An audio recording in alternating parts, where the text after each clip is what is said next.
Hello and welcome to Community Connection. I'm Iowa City Mayor Bruce Teague. As COVID-19 numbers remain high, many city services and departments are being affected in order to prevent spreading the disease. Among those that have been impacted is the Iowa City Senior Center. While the center is normally bustling with activities and programs, the building has remained closed since March, and that won't change anytime soon. Joining me as Senior Center Coordinator, LaTasha DeLoach, to discuss alternative programming that is being offered during the pandemic. Welcome, so happy you're here with me today. So glad to be here. Thank you for the invitation. I'm Yes. looking forward to the conversation. So how surreal is it? We're in our 5th month of COVID. Did you Oh my gosh, anticipate, really? yes, did you anticipate that the senior center would be closed this long? I'm new to the senior center. We've had some very interesting things have happened in my 2 years of being here, and one of them was not planned, which is this pandemic. And for it to be closed right now is surreal. And we've had all types of different emotions. I've had staff that have been there for a couple decades, and I've had folks who've been there very short, who've really, got their things on their desk well enough to know that all of a sudden we had these major changes. So it's been. I just would never have dreamed that we'd be in this spot, but nonetheless, here we are. From the get-go, I know that the senior center and you and your staff started planning some programming even for August. How is that going? Can you tell us about that, some of your programming? My staff is really amazing. They have just been so resilient during this because we realize, so our vision statement for the senior center is about eliminating social isolation for people 50 and older in our area. And so we're really clear about the different ways and how we want to do that. And so we jumped on it right away about like, what are the ways that we can connect folks while we're away from the building. People can't come in, they can't sit around on couches and talk. So we really started working really hard on fitness because that was a big thing that came up. What we did was when we first went home to work from home is that we called all of our members. So we have over 1,700 members. So we got volunteers and folks and we called everyone. We started with the most high risk of social isolation down to those folks who lived with families and checked on folks, called folks, emailed folks, whatever we had to do to get into contact with everyone. And we reached out to them. We partnered with the University of Iowa College of Ed and their mental health counseling program, rehab and counseling program with Dr. Aaron Barnes. And they created a coronavirus anxiety chat line for us. So, we were able to get names and put it into a system and, counseling students able to call and talk to folks. So that was just kind of the jump start of kind of getting things going to make sure that we were connecting and talking with all of our members, and also made it public so that if there were other folks who were not members, they also had access to that chat line. They also had access to programming. We dug right in and we started talking to the people who are already our volunteers for classes. And it took a little bit, right? We had to use a lot of support to get some folks were ready for internet. Some folks were ready for virtual program. Others were not. So we had to do some work around that and really dig in and find other options for folks or show people how to use Zoom, how to log in, all those different things. And at this point, at 5 months in, folks are pros. We're finding things about Zoom we didn't even know about, and been able to do some really amazing things. So for August, what we have done is instead of going from a kind of like trimesters, we've gone to monthly Okay. programming because with COVID, so many things are unpredictable. So for the month of August, we have been doing book discussions. Last month, we read Robin DiAngelo's book on white fragility and had discussion around that, as well as we did some other kind of cultural diversity discussion groups. But for the month of August, we're reading Between the World and Me by Ta-Nehisi Coates. And so we'll have discussion on that. And so we've been working really hard making sure our facilitation as well and that people are able to really have some discussion by using Zoom. We're able to put people in small groups in the app and be able to have better discussion there, and it's facilitated by staff. And so that's just some of it. We've continued our Spanish conversations because we're able to do that. We've connected for people to be able to do sing-alongs. They have to kind of sing along in their house because, Zoom and different apps, they really don't allow for everyone to kind of sing together. We're still working on it. If there's an app out there, someone let me know about it. We definitely will look into it. We're making sure that we're keeping people up to date about the building. Obviously, right now we're closed, and we will be open when the time is right. Right? We really are trying to be very protective of that space and protective of those who utilize that space. And so, when the time is right, we definitely will have the doors open. We will have a Q&A session with Johnson County Public Health. Thursdays, 2 Thursdays in August to specifically talk about COVID updates, right? So what is it that people need to know about COVID-19? What are they missing? They can ask some questions. We're doing that. We've been doing things like show and tell. So we've brought back some things where people are in their home, so they're able to show items that they have purchased or something that was near and dear to them. And they're able to show that on Zoom and hear the stories behind it, which has been very powerful. We have seen a lot of really amazing storytelling happening, which has allowed people to feel more connected socially, and they're actually getting to know people outside. Sometimes in any organization or in any group, people have cliques, but the beautiful thing about going virtual is that people are just showing up and they're able to connect. We've even seen people from outside of our state that hear about our classes and have been joining us as well and participating.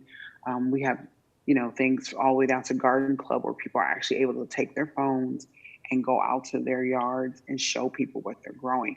We never could have done that if we only stayed inside the building. So with some of those virtual options, we're definitely planning on continue to include them in the services that we provide once we're able to return back to the building for other services. So that's just a little bit, it's a tidbit, but it's probably more Yeah. answer than you asked for. But we're Well, just really excited about the program that we're you're offering. being innovative, and that's what. Yes. Yes. And I think that's something that's commendable for what you all are doing. The other thing that you talked about is isolation and how you all are reaching out to, did you say 1,700 something members?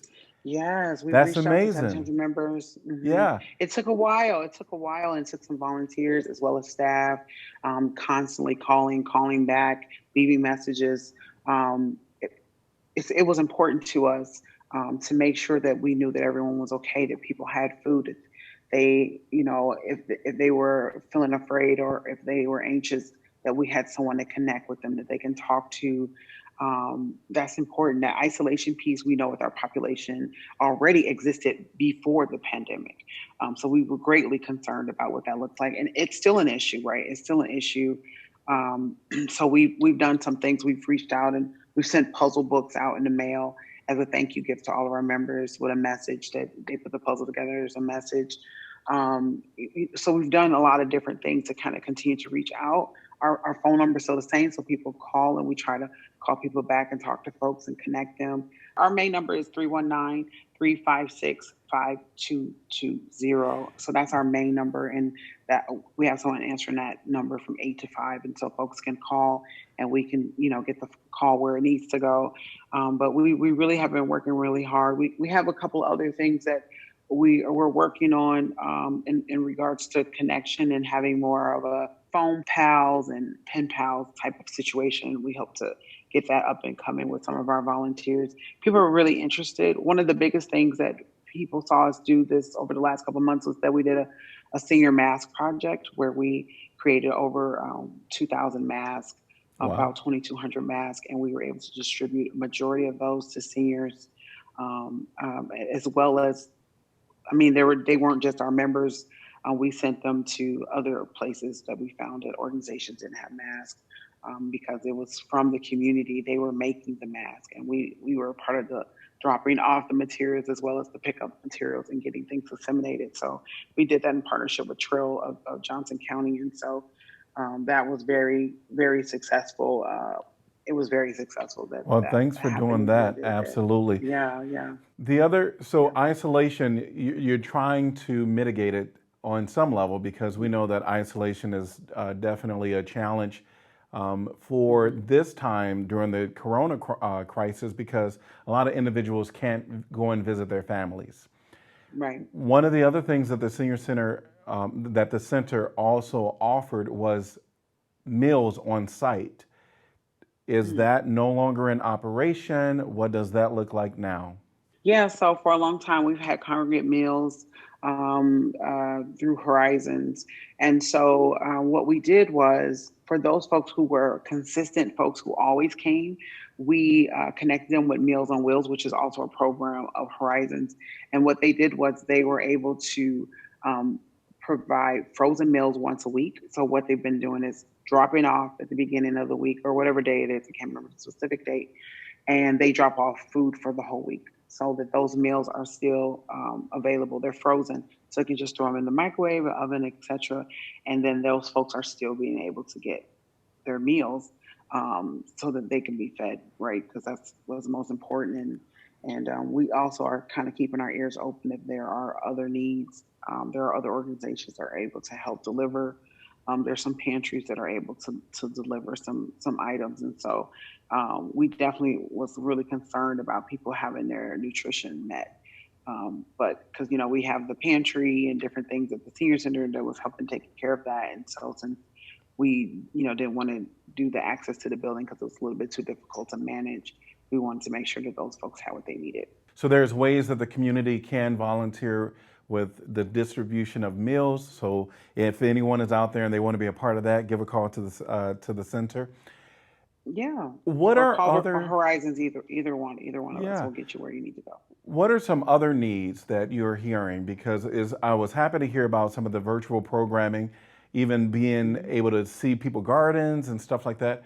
And Mm-hmm. potentially there's not only people that are members of the center, but also, as you stated, people that are not a part of the center kind of joining in on some of those virtual meetings.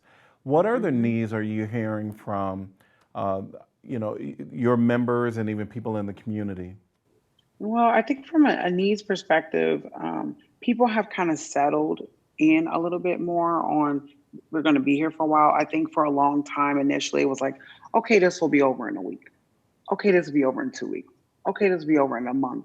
And I think now we're 5 months in, people are like, okay, this is a lifestyle change. I've gone past my 21 days to have a new habit.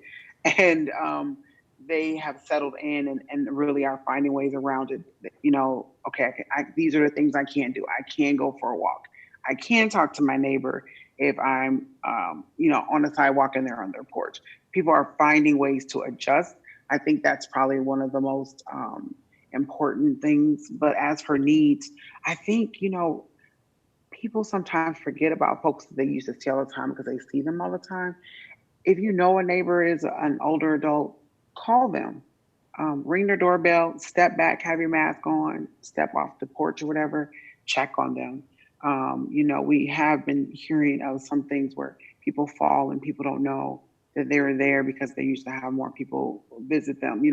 So I think checking on your older adult neighbors, calling folks and just seeing how they're doing and get past that the Iowa nice of, oh, I'm doing fine, I'm doing great, and really kind of dig into that conversation. What does fine mean? What is it that you need? Because when you ask that question, people really don't know that answer in that moment because it's because we've come in life to just come up with an answer. Oh, I don't need anything. I'm fine. It's an Iowa way. I'm good. When there might be actual needs, and so dig in, be specific. Do you need food?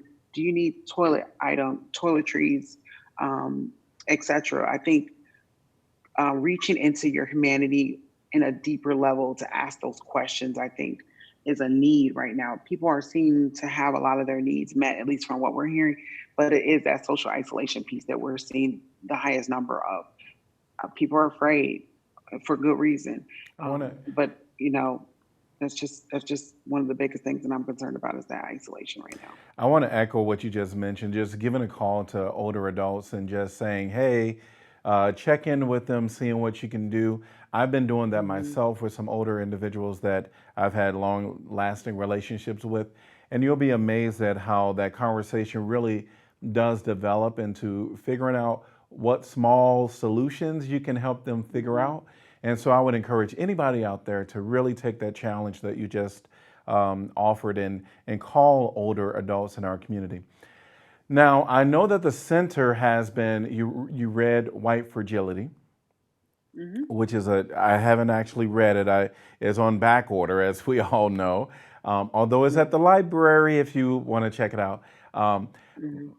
But in light of Black Lives Matter, I know that all the city departments are looking at self-assessment of how they can certainly within their department kind of do a self-assessment and figure out what changes can be made to ensure that your department is really finding ways to be inclusive of everyone. Can you talk about what you all have done so far at the center? Here's the thing, given my background, those were things I had already started implementing well before any of the things that have happened in recent history. And so whether that was having displays from African American Museum in our lobby where folks could experience that, or having the folks who edited and wrote the book on African American history come and do a large presentation of over 100 people to talk about that. So those are things we had already been doing. Our book discussions that we're having now are reflective of that. Talking about Between the World and Me in August on the 24th is reflective of that. Not only that, but also with my staff, I'm going to do training myself because I have extensive background as a trainer, specifically to have more conversations about this in an in-depth way to make sure that as staff, when we're looking at our budget, when we're looking at the programming that we're offering, are we making sure that we're being inclusive and that people, regardless of what our numbers are of population that we're currently serving, those folks need to know this information just as much as those folks that we feel like, should look like in our building. They need that information as well. And so we're definitely going to keep moving along in that direction. That was the direction we were going anyways. I believe in racial equity to a T. And so we're looking at it across all of the things that we offer, from operations to programming. And so we'll continue to do that, outside of just race, but across different demographics. But I definitely have keyed into that. My staff is on board. So there's no trouble there. And we're working through it. We're reading ourselves. They have taken upon themselves to read other books, and we've discussed that at staff meetings. And so we'll continue to do that because we find it valuable and important. Well, I have to say, I want to really send a shout out to you and say thanks for your leadership at the center. You bring this freshness that I've just enjoyed witnessing. And I've talked to many of the members of the center, and they feel the same way that I do. And actually, a lot of them have expressed their sincere appreciation for your leadership. I look forward to more great things coming from the center. So thank you for that. Thanks to the center and all of your staff for all that they're doing. Thanks for all the members and their involvement, even during the pandemic. We really do send out our love to all of them. Is there anything in closing that you want to say? I really want to thank the community, especially during that mass project. We had over 150 new donors who contributed to that project, and it came from our community caring about older adults. And it really spoke to the love that we have in our community, the love folks have for the center, whether they felt connected because their parents had used the center, or that they just knew about the center, or they just cared in general about the topic that we were working on. So very appreciative to live in a community that is caring for older adults, because we're all interconnected, and we need those folks as much as we need our children, as much as we need middle-aged folks as teens, etc. So it really was a really warm spot in the middle of a dark spot in history to see our community come through and support. And we're looking forward for them to find other ways to connect with us, to support, reach out to us.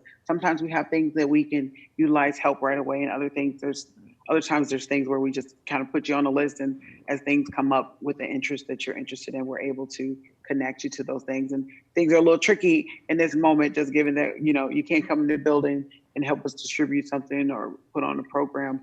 But there may be programs or topics that you're an expert in that we would love to have you come and teach a class on that virtually. So just wanted to put that out there to the community. There are gifts that you may have. It may be playing a violin, and we can set up a session and that people can listen in.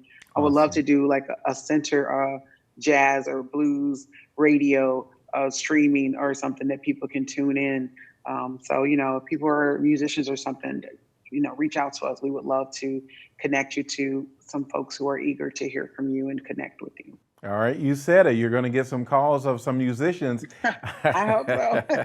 Well, thanks. We would love it. Yes, well, thank you. You're awesome and amazing, and I really appreciate you being here with me today. Thank you so much again for the invitation and for this wonderful conversation. Great. You take care. That's our show for today. Follow along with other city service changes related to COVID-19 on our website, icgov.org/coronavirus. We'll be back next week with more episodes of Community Connection. Until then, remember to wear your mask, practice good hygiene, and social distance from others. We're all in this together, Iowa City.